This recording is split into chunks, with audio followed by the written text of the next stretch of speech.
तो सबसे पहले बैठे हम सिद्धासन, सुखासन या पद्मासन में।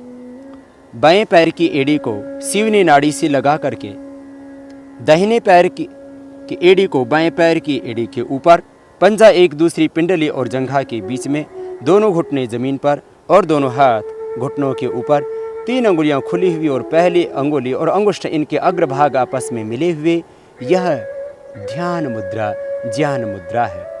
इस ज्ञान मुद्रा या ध्यान मुद्रा में बैठ करके आप प्राणायाम का अभ्यास करें। यदि आपको वात रोग है तो आप वायु मुद्रा में पहली अंगुली को जब अंगुष्ठ के मूल में लगा देते हैं तब वायु मुद्रा हो जाती है। इसमें बैठ करके भी हम प्राणायाम का अभ्यास कर सकते हैं।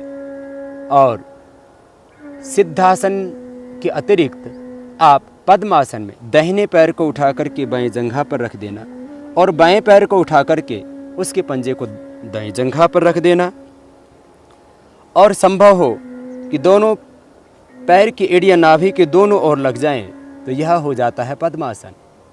इसमें बैठ करके भी प्राणायाम किया जा सकता है। जो सिद्धासन या पद्मासन में न बैठ सकते हों वे सुखासन में, जिसमें आराम से आप सीधे बैठे हों और मेरुदंड आपका सीधा हो, ऐसे आसन में बैठ करके भी आप प्राणायाम कर सकते हैं। जो व्यक्ति नीचे न बैठ सकते हों वे कुर्सी पर बैठ करके भी प्राणायाम का अभ्यास कर सकते हैं। और अब करते हैं हम प्राणायाम की प्रक्रिया में सबसे पहले भस्त्रिका प्राणायाम। सांसों को भीतर गहरा भरेंगे और बाहर छोड़ेंगे। प्रसन्नता से, आनंद से, शांत चित्त होकर के धैर्य से सांसों को भीतर गहरा भरना, फेफड़ों तक, डायफ्राम तक, पेट में नहीं भरना। पेट में कोई भी ऐसा ऑर्गन नहीं है, कोई भी ऐसी ग्रंथि नहीं है आपके उदर के अंदर जो ऑक्सीजन को अवशोषित करती हो। इसलिए ऑक्सीजन को एब्जॉर्ब करते हैं हमारे फेफड़े, हमारे लंग्स। इसलिए श्वासों को भीतर गहरा फेफड़ों में ही भरना, पेट में नहीं। श्वासों को गहरा भरेंगे भीतर, पवित्रता, दिव्यता, शक्ति, ऊर्जा, पवित्रता का आधान करते हुए गहरे सांस भीतर भरें और बाहर छोड़ें।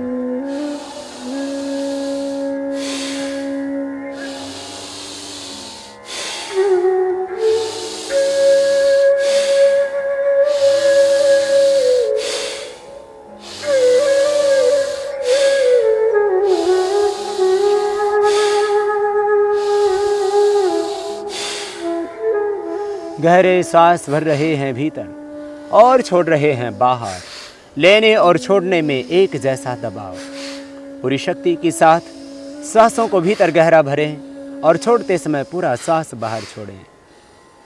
मन में एक प्रसन्नता और आनंद का भाव, एक प्राप्ति का भाव कि इस ब्रह्मांड की जितनी भी दिव्य शक्तियाँ हैं, ऊर्जा है, पवित्रता है, आरोग्यता है, जो भी शुभ है इस ब्रह्मांड का, उसको मैं अपने मस्तिष्क में, अपने मन में, अपने प्राण में, अपने आत्मा में, अपने देह में मैं धारण कर रहा हूँ।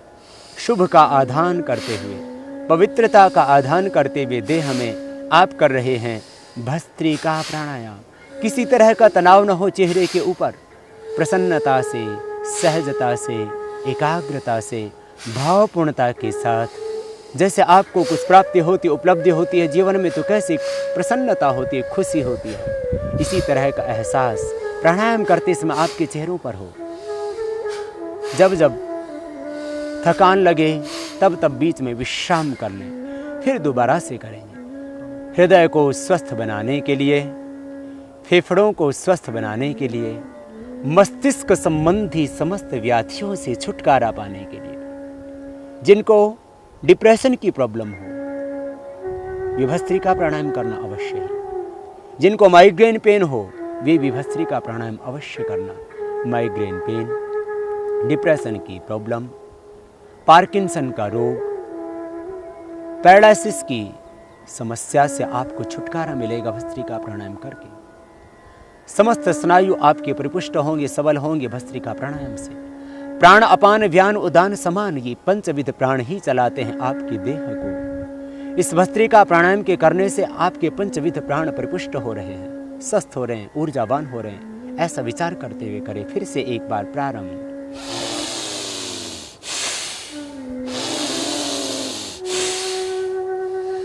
मेरा प्राणमय कोश परिपुष्ट हो रहा है, सबल हो रहा है, ऊर्जावान हो रहा है। प्राण, अपान, व्यान, उदान और समान ये पंचविध प्राण परिपुष्ट हो रहे हैं, सबल हो रहे हैं। मेरा बॉडी का जो ऑरा सिस्टम है वो स्ट्रांग हो रहा है। मेरा देह है ज्योतिर्मय, तेजोमय, आभामय हो रहा है। अपने आप को दिव्य आभा से, दिव्य ज्योति से, दिव्य प्रकाश से, दिव्य ज्ञान से, दिव्य आलोक से, ईश्वरीय शक्ति से ओतप्रोत अनुभव करते हुए करना इस प्राणायाम को। इस प्राणायाम के करने से व्यक्ति की आभा बढ़ती है। हमारा जो आभा मंडल है उसका विस्तार होता है। जो हमारी इथिकल बॉडी की जो एनर्जी है, जो ऊर्जा है, जो ओरा है, वो इससे स्ट्रांग होती है। भस्त्रिका प्राणायाम से विश्राम, रुक जाए, पुनः विश्राम करें। इस तरह से दिव्यता, शक्ति, ऊर्जा और पवित्रता का आधान करते हुए प्रतिदिन 2 मिनट ये भस्त्रिका प्राणायाम करना। 2 मिनट अवश्य ही सभी व्यक्तियों को ये भस्त्रिका प्राणायाम करना चाहिए। फिर आप यदि अधिक अभ्यास करना चाहते हैं तो अधिकतम 5 मिनट करें, इससे ज़्यादा न करना। इससे अधिक इस प्राणायाम को नहीं करना चाहिए। न्यूनतम 2 मिनट और अधिकतम 5 मिनट इस प्राणायाम को प्रतिदिन करके आप जटिल रोगों से निवृत्ति पाना और सदा स्वस्थ रहने की एक ऊर्जा पाना इस प्राणायाम को करके। क्योंकि प्राणायाम केवल रोगी व्यक्तियों के लिए नहीं, जो व्यक्ति प्राणायाम करते हैं वे जीवन में कभी रोगी होते ही नहीं। इसलिए रोगी और निरोगी सभी को ये भस्त्रिका प्राणायाम 2 मिनट अवश्य ही करना चाहिए। और अब हम करेंगे कपालभाति प्राणायाम।